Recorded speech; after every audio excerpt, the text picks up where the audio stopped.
Selamat malam, selamat datang di dalam Oase episode ke-244. Bapak Ibu, kita sedang dalam momen Lent, sedang di dalam minggu-minggu untuk mempersiapkan diri masuk di dalam penderitaan Tuhan di atas kayu salib. Tanpa momen ini, Bapak Ibu, kita seringkali tenggelam di dalam kesibukan, tenggelam di dalam ketiadaan kesadaran. Kita menjadi orang-orang yang hanya menjalankan ritme kesibukan, tapi tidak menyadari bahwa sesungguhnya kita sedang hampa. Bapak Ibu, mari di dalam momen Lent ini kita belajar untuk memecahkan ritme keseharian yang otomatis dan menyiapkan momen-momen kesadaran bersama dengan Tuhan. Mari kita melatih diri, melatih kesadaran, melatih pikiran untuk terus melibatkan Tuhan di dalam keseharian kita. Mari Bapak Ibu, kita mengambil waktu berdiam sejenak di hadapan Tuhan.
Ya Tuhan, terima kasih malam ini sekali lagi kami datang mendekat kepada Engkau.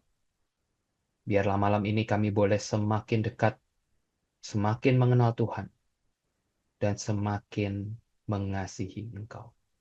Terima kasih ya Tuhan. Hanya di dalam nama Tuhan Yesus kami berdoa. Amin. Shalom, selamat malam para pemirsa dari acara Oase, program Oase yang saya kasihi. Kita sedang ada di masa-masa Lent, masa-masa Prapaskah. Saya rindu untuk mengajak kita bersama-sama merenungkan firman Tuhan untuk boleh mempersiapkan kita menyambut peringatan Jumat Agung, peringatan kebangkitan Kristus pada tahun ini. Khususnya saya mengerti di Oase banyak hamba-hamba Tuhan, para aktivis, pelayan-pelayan Tuhan yang bergabung bersama untuk boleh mendapatkan renungan yang boleh membangun kita sebagai para pekerja Tuhan, pelayan Tuhan, di tengah-tengah segala kesibukan kita. Nah, saya malam hari ini ingin mengajak kita merenungkan dari satu bagian firman Tuhan, yaitu dari Injil Lukas pasal yang ke-22. Saya bacakan mulai ayat yang ke-47 sampai ayat yang ke-53. Demikian firman Tuhan. Waktu Yesus masih berbicara, datanglah serombongan orang, sedang muridnya yang bernama Yudas, seorang dari ke-12 murid itu, berjalan di depan mereka. Yudas mendekati Yesus untuk menciumnya. Maka kata Yesus kepadanya, "Hai Yudas, engkau menyerahkan anak manusia dengan ciuman?"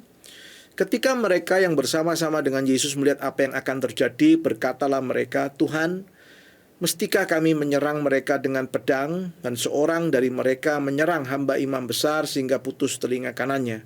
Tapi Yesus berkata, "Sudahlah itu." Lalu ia menjamah telinga orang itu dan menyembuhkannya. Maka Yesus berkata kepada imam-imam kepala dan kepala pengawal bait Allah serta tua-tua yang datang untuk menangkap dia, katanya, "Sangkamu aku ini penyamun, maka kamu datang lengkap dengan pedang dan pentung? Padahal tiap-tiap hari aku ada di tengah-tengah kamu, di dalam bait Allah, dan kamu tidak menangkap aku. Tetapi inilah saat kamu, dan inilah kuasa kegelapan itu." Semakin jauh pembacaan firman Tuhan. Saudara, dalam kehidupan manusia, sebuah ciuman pada umumnya melambangkan ungkapan cinta kasih. Tetapi ciuman yang disampaikan Yudas malam itu kepada gurunya memiliki arti yang sangat berbeda. Ciuman itu melambangkan pengkhianatan atau ketidaksetiaan. Sejak saat itulah istilah ciuman Yudas, atau dalam bahasa Inggris Judas's kiss, menjadi sebuah terminologi yang umum dipakai untuk menggambarkan seorang teman yang berubah setia, yang menusuk bahkan menikam dari belakang, yang mengkhianati kepercayaan yang diberikan kepadanya. Saya kira itu sebabnya jarang sekali, atau mungkin dapat dikatakan tidak ada orang tua yang menamai anaknya Yudas dalam konteks kekristenan. Pada zaman itu sebenarnya nama Yudas cukup umum, saudara. Murid Yesus sedikitnya ada dua yang bernama Yudas. Satu adalah Yudas anak Yakobus, saudara bisa membaca di Lukas 6 ayat 16, dan Yudas Iskariot. Bahkan salah satu saudara Yesus juga bernama Yudas. Saudara membaca di Matius pasal 13 ayat 55. Tetapi kesan pengkhianat pada masa yang selanjutnya sulit dihilangkan dari nama itu. Tidak heran ketika menyebut tentang Yudas dalam daftar 12 rasul, Injil Sinoptik menambahkan Yudas Iskariot yang kemudian menjadi pengkhianat, atau Yudas Iskariot yang mengkhianati Yesus. Saudara, apa yang dilakukan Yudas memang hal yang sangat sadis. Dia bukan hanya menyerahkan ke tangan musuh seorang yang begitu baik dan saleh, yang sering mengajarkan kebajikan dan menyembuhkan penyakit, yang sering menolong orang lain dengan penuh kasih, tetapi ia menjual gurunya sendiri. Bukan hanya itu, saudara, yang lebih sadis lagi adalah bagaimana dia mengkhianati gurunya itu dengan sebuah ciuman, seperti yang baru kita baca. Mengapa dari seorang murid sang guru bisa muncul satu pribadi yang sesadis itu, saudara? Tentu saja pertanyaan ini penting bagi kita. Pelajaran penting yang melekat dengan ketragisan ciuman Yudas harus kita perhatikan. Bahkan sebenarnya gereja juga harus mewaspadai bahaya ini. Jangan sampai dengan segala kesibukan gereja hari ini menghimpun jemaat, gereja hanya semakin banyak menghasilkan ketragisan seperti dalam peristiwa Yudas. Atau setiap kita sebagai pengikut Kristus, orang Kristen, mari kita juga memperhatikan dengan lebih baik hal-hal apa yang penting dalam hidup seorang murid, supaya terhindarkan dari hal yang tidak kita inginkan. Pelajaran apakah yang dapat kita pelajari dari tragedi ciuman Yudas ini? Khususnya saya tadi di awal sudah mengatakan kita sedang ada di masa-masa Lent. Saudara, kisah Yudas menjual sang guru tentu ada dalam konteks itu juga. Yudas yang menjual sang guru sehingga dia ditangkap, Yesus ditangkap dan kemudian disalibkan. Saudara, adalah konteks yang pas untuk kita boleh menggumulkan bersama, merenungkan bersama. Mari kita lihat peringatan-peringatan, saudara, yang penting untuk kita perhatikan melalui kehidupan seorang yang gagal menjadi murid Yesus yang bernama Yudas Iskariot ini. Saya ingin membagikan 3 hal bagi kita dalam renungan oase ini. Yang pertama adalah tentang kepentingan dari kesungguhan, saudara. Pentingnya kesungguhan. Mungkin kita bertanya, bukankah Yudas adalah seorang murid? Bukankah dia mengikut Yesus bersama para murid yang lain lebih kurang 3 tahun lamanya? Bukankah Yudas mendengar segala ajaran Yesus dan melihat segala karyanya dalam pelayanannya? Lalu mengapa sampai dia bisa melakukan tindakan keji tersebut? Saudara, saya kira permasalahan pertama adalah masalah kesungguhan. Yudas kemungkinan besar, saudara, sejak awal tidak sungguh-sungguh menjadi seorang murid yang sejati.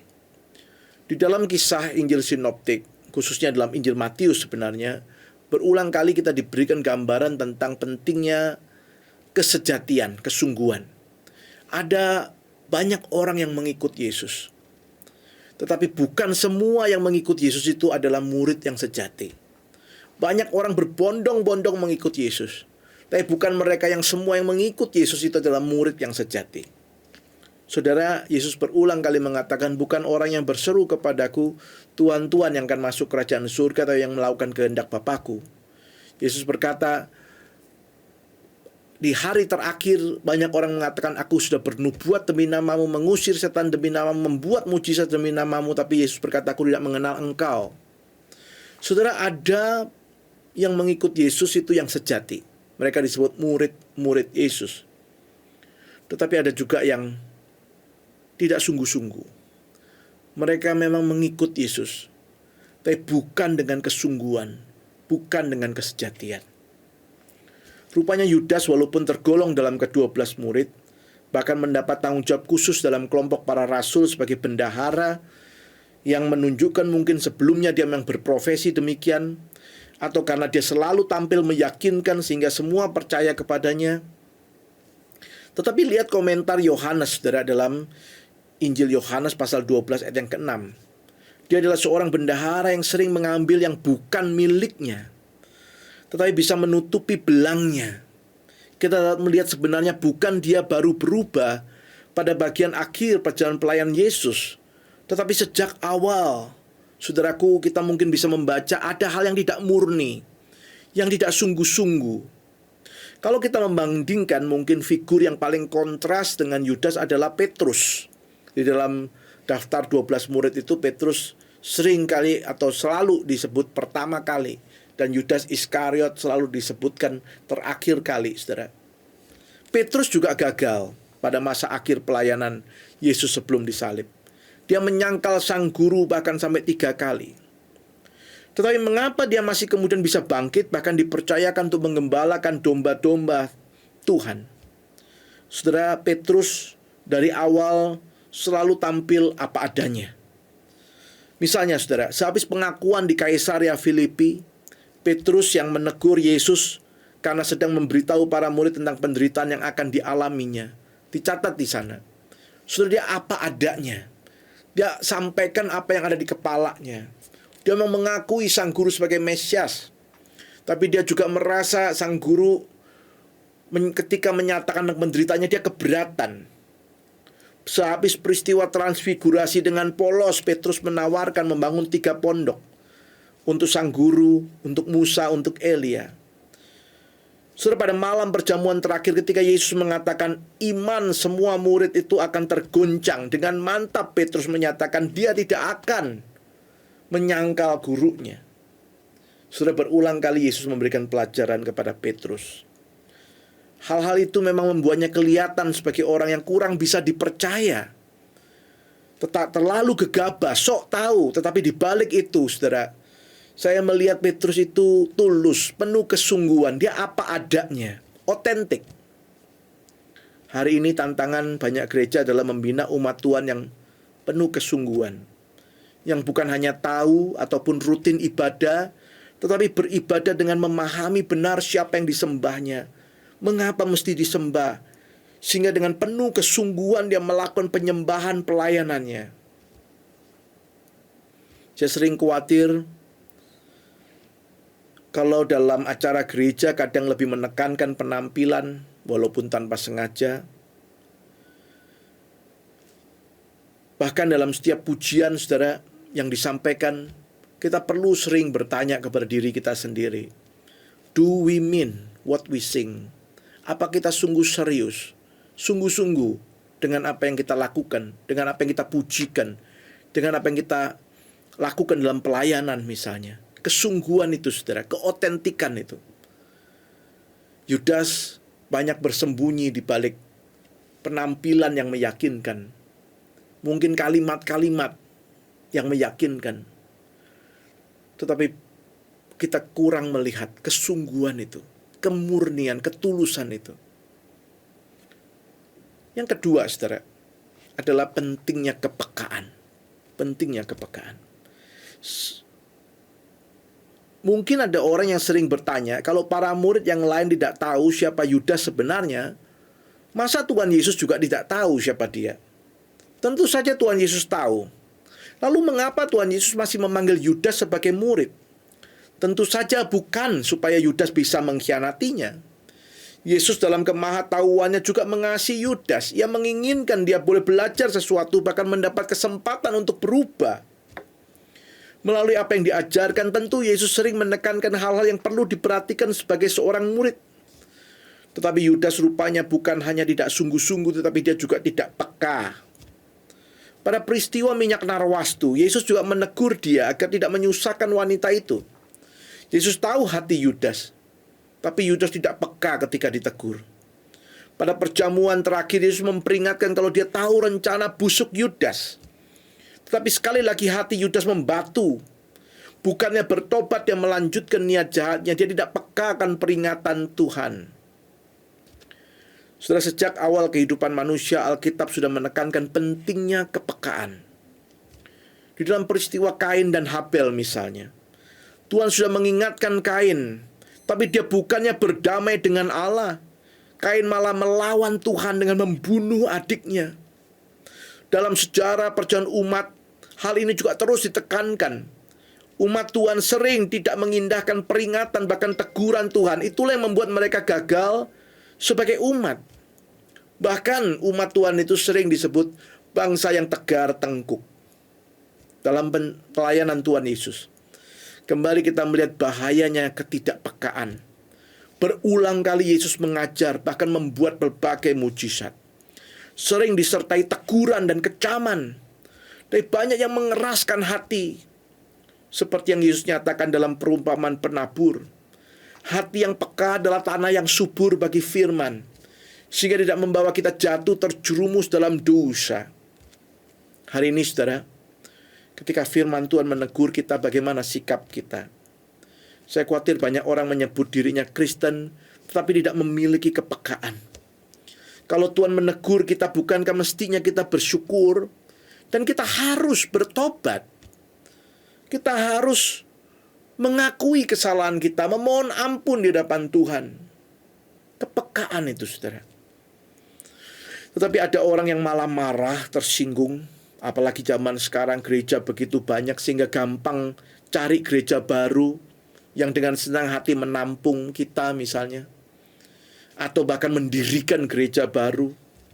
Ada orang yang malah mencari cara yang lebih lihai untuk menutupi kesalahannya, sehingga tidak ada orang yang tahu, sehingga dia malah semakin dalam terjerumus di dalamnya. Saudara, di masa-masa Lent ini, mari kita belajar untuk lebih peka. Mari kita memohon supaya Tuhan memberikan kita hati yang peka. Kita dengarkan teguran Tuhan. Dan kita respons teguran Tuhan dengan hati yang menyadari kesalahan kita, memohon ampun kepada Tuhan, dan memohon Dia juga menolong kita untuk berubah. Yang ketiga, yang terakhir, pentingnya ketaatan, saudara. Saya ingin mengkontraskan cara pikir Yudas dengan cara pikir Tuhan. Alasan mengapa Yudas menjual Yesus. Saudara, berapa sih 30 keping perak itu? Penafsir ada yang menghitungnya kira-kira upah 4 bulan kerja. Bukankah itu lebih murah dari harga minyak narwastu yang dikritiknya untuk dibagikan kepada orang miskin? Tragis bukan? Memang saudaraku, 30 keping perak itu sesuai dengan Zakaria 11 ayat 12 sampai 13. Ketika berbicara soal harga jual domba yang tidak ingin digembalakan lagi. Tapi pertanyaan saya, mengapa Yudas menjual gurunya semurah itu? Mungkin kita mengatakan dasar keji. Tetapi saudara, saya khawatir kalau sebenarnya ini lebih dari soal uang. Tetapi soal pikiran, perbedaan pikiran. Hal ini lebih halus dan lebih mudah terjadi dalam hidup kita, bukan? Mungkin kita bukan kelompok orang yang materialistis. Tetapi seringkali kita mendapati, saudara, ada pikiran kita yang berbeda dengan pikiran Tuhan. Ada orang yang menafsirkan kisah Yudas ini demikian. Mungkin Yudas berpikir sang guru kan orang hebat. Dia bisa keluar dari permasalahan yang ada. Dan kali ini pasti bisa juga. Dan betapa kagetnya Yudas ketika hal itu tidak terjadi. Sang guru ditangkap dan kemudian disalibkan. Ada orang yang menafsirkan waktu itu banyak orang menginginkan Yesus menjadi raja. Konsep Mesias yang keliru. Nah, mungkin Yudas juga punya pikiran yang sama. Mungkin Yesus perlu dibantu, distimulir, sehingga dia menunjukkan kehebatannya dan dia menjadi raja. Tidak heran kalau ketika apa yang dipikirkannya itu tidak terjadi. Yudas begitu menyesal. Tetapi semua sudah terlambat. Ia mengembalikan uang itu dan membunuh diri dengan menggantung diri. Saudara, Tuhan Yesus jelas bukan tidak bisa melakukan apa yang dipikirkan Yudas. Misalnya untuk keluar dari permasalahan yang ada, atau bahkan untuk menunjukkan kuasanya yang luar biasa.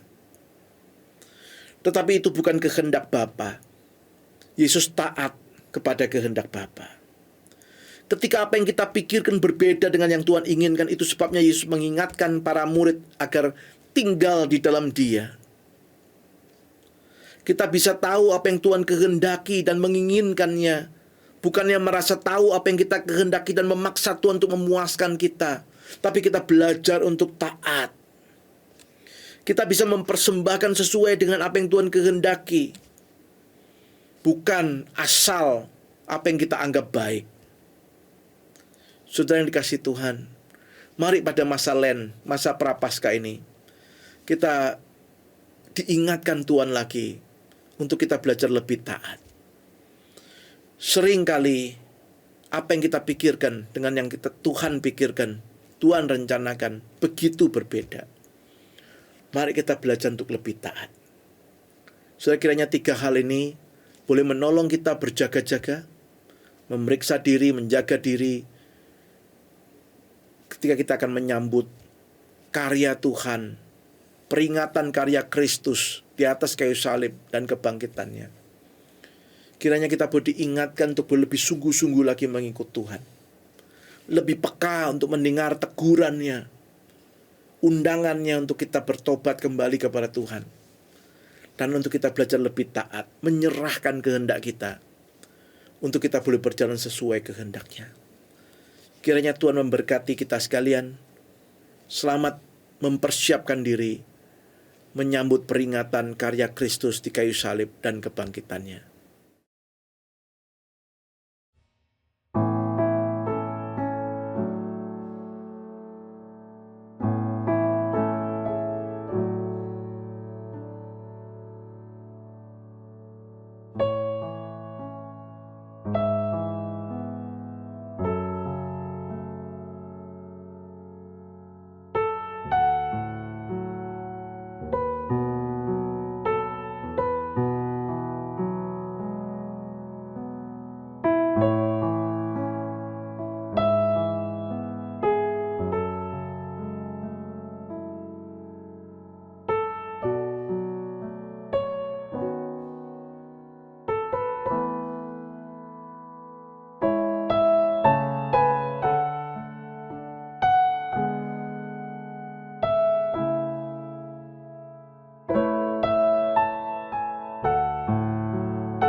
Tuhan memberkati.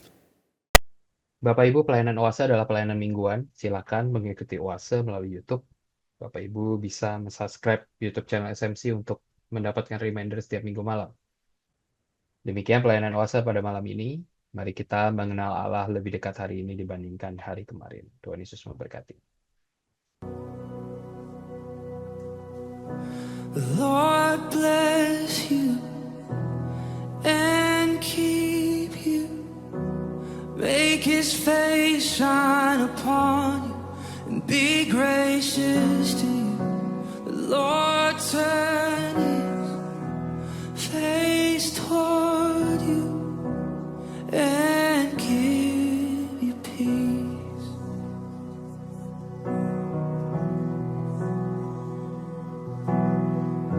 The Lord